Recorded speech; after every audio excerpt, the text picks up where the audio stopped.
हर साल हम अपने बर्थडे पर केक कटिंग करते हैं। जैसे ही हमारा बर्थडे आता है या फिर हमारे किसी भी घर में जितने भी लोग हैं उनमें से किसी का बर्थडे आता है, हम केक कट करते हैं। हम केक कट क्यों करते हैं और हम उसके ऊपर कैंडल्स क्यों लगाते हैं? आपने कभी सोचा है? हम केक की जगह हम कुछ भी काट सकते थे या कुछ भी कर सकते हैं, मगर हम सिर्फ केक ही क्यों काटते हैं और उसके ऊपर की कैंडल्स? तो मैं आज आपको इसके बारे में बताने वाला हूँ इस वीडियो में। तो स्टार्ट करते हैं।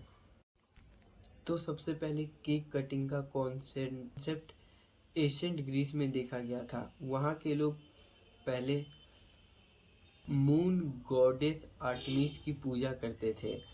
तो उनकी पूजा करने के लिए वो लोग एक ग्राउंड शेप का केक बनाते थे, गोल टाइप में, ताकि वो मून की तरह दिखे। और उसके ऊपर कैंडल्स लगाते थे ताकि वो मून की तरह ग्लो कर सके जैसे मून ग्लो करता है। और जब हम उन्हें केक काटते थे वो लोग तो विश मांगते थे। तो यहीं से कैंडल विश की प्रथा देखी गई, जितना भी ये होता है। और इंटरेस्टिंग बात, पहले के लोग केक हनी और वीट से बनाते थे, तो इसको हनी केक्स कहते थे। अब आते हैं 18th सेंचुरी के जर्मनी में, जहाँ पर लोग एक फेस्टिवल मनाते थे जिस फेस्टिवल का नाम था किंडर फेस्ट। मतलब इसका कॉन्सेप्ट बिल्कुल सेम ही था, जैसे कि एक केक लाया, उसके ऊपर कैंडल लगाया, कट किया और फिर विश मांगा। लेकिन सबसे इंटरेस्टिंग बात इस फेस्टिवल की ये थी कि अगर किसी बच्चे का बर्थडे में अगर वो 5 साल का होता है तो उस केक पर 6 कैंडल लगाई जाती थी। 5 कैंडल तो बता रहा था कि उसकी एज कितनी है, और जो छठा कैंडल था उसका मतलब था कि good luck and long life. और इंटरेस्टिंग बात, केक काटने के दौरान कैंडल जब हम बुझाते थे तब विश मांगने का ये कल्चर जर्मन से ही आया था। ये केक काटने का ट्रेडिशन यूरोप और इंग्लैंड में भी फैल गया धीरे धीरे। तो उस टाइम केक सिर्फ बड़े लोग काटते थे, मतलब रिच फैमिली के जो भी रॉयल टाइप होते हैं, क्योंकि उस टाइम तक केक बहुत महंगा बनता था। जैसे शुगर केन से बनता था, एग्स और भी बहुत कुछ। तो उस टाइम केक सबके लिए अफोर्ड करना बड़ी बात नहीं थी। तो ये एक रॉयल्टी का सिंबल बन गया था। तो 90s सेंचुरीज आते आते तक केक सस्ता हो गया। उसके बाद केक हर कोई अफोर्ड कर सकता था, हर किसी के घर में केक आ सकता था। तब से लोगों ने केक काटना शुरू कर दिया।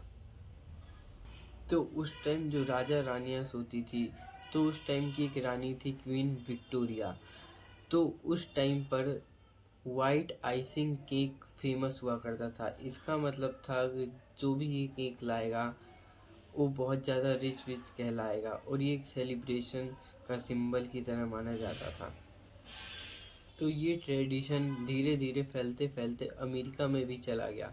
तो अमेरिका ने इस बर्थडे कटिंग केक के ट्रेडिशन को और मॉडर्न बना दिया। अब ये और सबसे मज़ेदार बात, हैप्पी बर्थडे सॉन्ग 1893 में लिखा गया था और ये 1913 तक वर्ल्ड फेमस हो गया। यहाँ पर केक रिप्रेजेंट करता है स्वीटनेस ऑफ लाइफ, कि अगले साल आपके लाइफ में और ज़्यादा स्वीटनेस और लाइटनिंग हो। कैंडल यहाँ पर रिप्रेजेंट करते हैं लाइट ऑफ लाइफ, कि आपके जीवन में कभी खालीपन ना हो और आप डार्कनेस से निकलकर लाइटनिंग में जा सको और आपका भविष्य उज्जवल हो सके। जलती हुई कैंडल रिप्रेजेंट करती है कि आपके जीवन में कितनी खुशी हो और पॉजिटिविटी हो। और जब आप कैंडल को फूंक मार के बुझाते हो और विश मांगते हो आंख बंद करके, तब जो आपकी प्रेयर होती है वो आपको आपके डार्कनेस से निकलने का ज़रिया होती है। तो यही मतलब होता है बर्थडे पे केक काटने का। पर आज के टाइम पर केक कटिंग एक बहुत ही सिंपल ट्रेडिशन बन गया है। अब सिर्फ बर्थडे पे ही केक कटिंग नहीं होती, किसी पार्टी, सेलिब्रेशन या कोई भी स्पेशल प्रोग्राम हो तो केक काटा जाता है, जैसे कि एनिवर्सरी, इंगेजमेंट, ऐसी इन सब चीज़ों पर केक कटिंग होती है।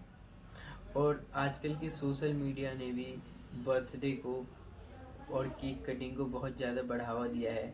जैसे कि इंस्टाग्राम रील्स वगैरह वगैरह में लोग आजकल इतने कि मिलकर बर्थडे सेलिब्रेट नहीं करते, बल्कि एक दूसरे की इंस्टाग्राम पर स्टोरी लगाकर बर्थडे सेलिब्रेट करते हैं।